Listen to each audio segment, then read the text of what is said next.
ایک دفعہ ایک دیہاتی رسول اللہ صلی اللہ علیہ وسلم کے پاس آئے تو اللہ کے نبی نے ان سے پوچھا کہ بھئی کہاں جا رہے ہو؟ تو عرض کرنے لگا کہ میں اپنے گھر جا رہا ہوں۔ آپ علیہ الصلوۃ والسلام نے ارشاد فرمایا کوئی خیر ساتھ لے جانے کا ارادہ ہے؟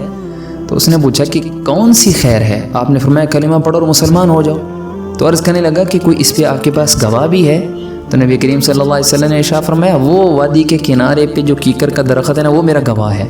آپ صلی اللہ علیہ وسلم نے اس کیکر کے درخت کو آواز لگائی، وہ کیکر کا درخت زمین چیرتا ہوا رسول اللہ صلی اللہ علیہ وسلم کی خدمت عالیہ اقدس میں حاضر ہوا۔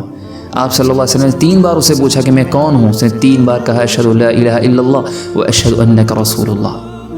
جب دیہاتی نے یہ سنا پھر آپ علیہ الصلوۃ والسلام نے اس کیکر کے درخت کو حکم دیا کہ جاؤ دوبارہ اپنی جگہ پہ چلے جاؤ۔ وہ کیکر کا درخت دوبارہ اسی لائن میں چلتا چلتا اپنی جگہ پہ جا کے ٹھہر گیا۔